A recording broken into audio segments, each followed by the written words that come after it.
Coba deh kamu bayangin, kamu lagi nge-scroll TikTok, tiba-tiba nemu video yang menarik banget.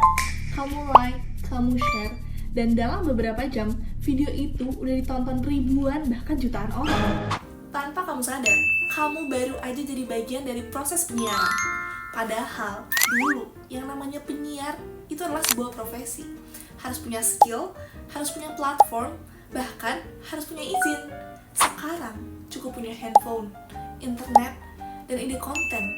Dan kamu bisa menjangkau audiens yang sangat luas. Halo semuanya, perkenalkan nama saya Kendra Kisha Kenyokusumo dengan NIM 153250112, mahasiswa Ilmu Komunikasi UPN Veteran Yogyakarta, sekaligus content creator yang juga pernah jadi penyiar radio. Dan di video ini, kita bakal bahas sesuatu yang super penting tapi sering kita anggap sepele, yaitu regulasi penyiaran di era disrupsi teknologi, khususnya di media sosial. Karena pertanyaannya simple tapi dalam. Kalau semua orang jadi penyiar, siapa yang ngatur? Pertama-tama kita harus ngerti, apa sih regulasi penyiaran itu? Secara sederhana, regulasi penyiaran adalah aturan yang dibuat untuk mengontrol konten yang disiarkan ke publik, supaya tetap sesuai norma dan etika, dan yang paling penting, gak ngerugiin masyarakat. Kalau di Indonesia, pengawasan ini itu dilakuin sama Komisi Penyiaran Indonesia atau yang biasa kita dengar KPI. Di media konvensional seperti TV dan juga radio, semuanya tuh terstruktur. Ada gatekeeping, ada proses editing, ada sensor, dan ada tanggung jawab yang jelas. Aku tuh juga pernah ngerasain itu secara langsung waktu aku jadi penyiar radio di RRI. Sebagai institusi pemerintah, di situ aku belajar kalau misalnya setiap kata yang keluar itu tuh harus dipikirin. Karena ada regulasi, ada etika, dan ada audiens yang harus dihormatin. Nah, sekarang kita masuk ke konsep kedua, yaitu disrupsi teknologi. Disrupsi itu bukan sekedar perubahan biasa. Ini adalah perubahan yang menggantikan sistem lama dengan sistem yang baru, yang lebih cepat, yang lebih fleksibel, tapi juga lebih sulit untuk dikontrolnya. Contohnya, itu media sosial. Platform kayak YouTube, TikTok, dan Instagram itu tuh mengubah cara kita konsumsi informasi. Dulu, kita tuh nunggu berita sampai jam 7 malam. Sekarang, berita bisa datang ke kita dalam hitungan detik aja. Dan disinilah masalah tuh mulai muncul. Perubahan terbesar di era ini adalah dari media terpusat ke media yang tersentralisasi. Kalau dulu, informasi itu dikontrol oleh institusi, penyiar terbatas, audiensnya pasif. Tapi kalau sekarang, informasi itu dibuat oleh siapa aja. Penyiar itu sama aja kayak semua orang. Audiens juga jadi kreator. Ini yang disebut sebagai user-generated content. Dan sebagai content creator, aku tuh ngerasain banget perubahan ini. Aku pernah upload konten yang awalnya aku pikir biasa aja. Tapi ternyata responnya besar banget. Views-nya naik, engagementnya tinggi, bahkan menjangkau orang-orang yang aku tuh gak kenal. Dan di situ aku mulai sadar kalau kekuatan distribusi konten sekarang itu luar biasa besarnya. Tapi kontrolnya gak seketat saat dulu. Algoritma di TikTok atau Instagram itu bekerjanya berdasarkan engagement, bukan selalu berdasarkan kebenaran. Jadi, konten yang menarik belum tentu akurat, dan konten yang akurat belum tentu viral. Ini nih, problem besar dalam regulasi. Disinilah kita masuk ke inti pembahasan, regulasi konten di media sosial. Masalah utamanya adalah media sosial itu global, tapi regulasinya lokal. Platform seperti Meta dan Google itu tuh beroperasi secara global, tapi setiap negara itu punya aturannya sendiri-sendiri. Selain itu, konten di media sosial itu diupload secara real time. Gak ada tuh proses-proses sensor sebelum tayang kayak di TV-TV dulu. Jadi, regulasi sekarang lebih banyak bersifat moderasi setelah konten tayang. Laporan dari pengguna dan kebijakan internal platform. Tapi, pertanyaannya, cukup nggak sih? Karena pada kenyataannya, itu tuh hoax masih banyak, hate speech masih ada, dan konten misleading masih sering banget viral. Ini itu nunjukin kalau regulasi tuh kayak masih ngejar perkembangan teknologi. Di tengah semua perubahan ini, penting banget untuk kita sadari kalau radio dan TV itu belum mati. Justru sampai sekarang mereka tuh masih sangat relevan. Kenapa? Kira-kira kenapa ya?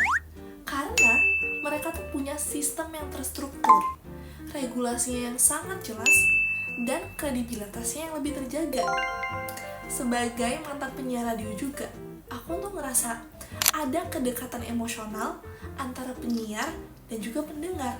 Kayak ada trust gitu yang dibangun. Dan ini tuh juga beda sama media sosial yang kadang tuh terlalu cepat dan terlalu bebas. Jadi, menurut aku, media konvensional dan media digital itu nggak saingan sama sekali. Tapi, mereka tuh saling melengkapi. Yang satu cepat dan luas, yang satu terkontrol dan terpercaya. Contoh paling nyata adalah konten viral yang ternyata misleading. Satu konten di TikTok bisa nyebar ke jutaan orang sebelum sempat diverifikasi. Bandingin sama TV. Konten harus melewati proses yang panjang sebelum tayang. Atau di Instagram. Banyak juga konten di Instagram yang dibuat clickbait ataupun hook yang menarik demi engagement yang tinggi, bukan akurasi. Dan sebagai content creator juga, ini tuh jadi dilema buat aku. Mau viral atau mau akurat? Mau cepat atau mau benar? Dan disinilah pentingnya regulasi, bukan cuma dari luar, tapi dari dalam diri kita. Kalau aku simpulin, inti masalahnya itu adalah teknologi berkembang lebih cepat daripada regulasi. Dan akibatnya ada gap yang besar nih antara siapa yang punya kekuatan untuk menyebarkan informasi dan siapa yang bertanggung jawab. Menurut aku sendiri, kedepannya regulasi itu harus berubah jadi lebih kolaboratif. Pemerintah bikin kebijakan, platform bertanggung jawab atas sistemnya, dan penggunanya sendiri harus punya kesadaran digital. Karena sekarang kita semua adalah bagian dari penyiaran itu sendiri. Dan kalau kita tarik lebih jauh lagi, sebenarnya pembahasan ini tuh gak berhenti di situ. Karena dampak dari perubahan ini tuh jauh lebih luas. Bukan cuma ke media, tapi juga ke cara kita berpikir, berinteraksi, dan memahami informasi. Makanya, di bagian selanjutnya, aku mau ajak kamu untuk melihat lebih dalam lagi. Dampak sosial media terhadap masyarakat. Kira-kira apa aja sih? Kalau kita bahas lebih dalam lagi, sebenarnya tuh regulasi penyiaran di era disrupsi ini gak bisa dilepas dari dampaknya ke masyarakat itu sendiri. Karena yang berubah itu bukan cuma medianya, tapi cara kita berpikir dan berperilaku. Media sosial sekarang tuh bukan cuma tempat hiburan, tapi juga sebagai sumber informasi, bahkan sumber kebenaran bagi sebagian orang. Dan sebenarnya ini tuh yang bikin bahaya. Kenapa? Karena gak semua informasi yang viral itu valid. Aku yakin kita semua pernah nemu konten yang kelihatannya tuh meyakinkan, tapi ternyata setelah dicek-cek itu hoax atau informasi yang dipelintir. Dan masalahnya, orang tuh cenderung lebih cepat percaya pada konten yang emosional, dramatis, atau sesuai dengan opini mereka sendiri. Ini yang disebut sebagai confirmation bias. Jadi, tanpa kita sadar, media sosial tuh bisa membentuk cara kita melihat dunia. Dan disinilah regulasi itu jadi sangat penting. Bukan cuma untuk ngatur konten, tapi juga untuk melindungi cara berpikir masyarakatnya sendiri. Sekarang kita bahas satu hal yang sering gak kelihatan, tapi pengaruhnya tuh besar banget, yaitu algoritma. Di platform seperti TikTok, YouTube, Instagram, apa yang kita lihat sebenarnya tuh sudah dipilihin sama platform itu sendiri. Algoritma itu bekerja dengan cara membaca. Apa sih yang kita tonton? Apa sih yang kita like? Dan apa yang kita share? Lalu, dari situ, platform akan kasih konten-konten yang serupa. Kelihatannya enak kan? Tapi, di sisi lain, ini tuh bisa bikin kita kayak terjebak dalam bubble. Kita tuh cuma bisa lihat hal-hal yang kita suka dan jarang terekspos dengan sudut pandang lain. Dan ini tuh sekarang jadi tantangan baru dalam regulasi. Karena yang perlu diatur tuh bukan cuma kontennya, tapi juga cara konten itu didistribusiin. Kalau kita lihat lebih jauh lagi nih, ada beberapa tantangan besar dalam regulasi penyiaran di era sekarang. Yang pertama adalah kecepatan. Konten itu bisa viral dalam hitungan detik, sementara regulasi butuh waktu untuk diterapkan. Yang kedua, globalisasi. Platformnya internasional, tapi hukumnya masih nasional. Dan yang ketiga, anonimitas. Banyak akun anonim yang sulit dilacak, tapi bisa nyebarin informasi secara luas. Dan yang terakhir adalah volume konten. Setiap hari, jutaan konten itu diupload. Mustahil kan kalau misalnya semuanya diawasi secara manual. Jadi, wajar kalau regulasi itu sering terlihat tertinggal. Bukan karena gak ada usaha nih, tapi karena medan yang dihadapi jauh lebih kompleks. Nah, di titik inilah aku tuh ngerasa penting banget buat kita refleksi.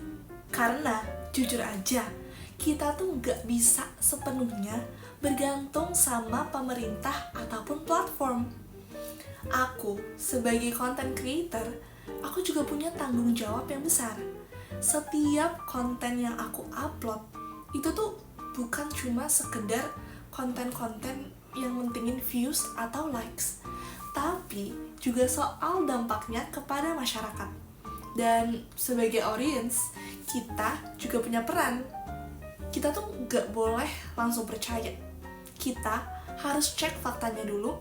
Dan yang paling penting, kita harus lebih kritis dalam menerima informasi. Karena di era sekarang, regulasi itu bukan cuma datang dari atas, tapi juga dari kesadaran diri masing-masing.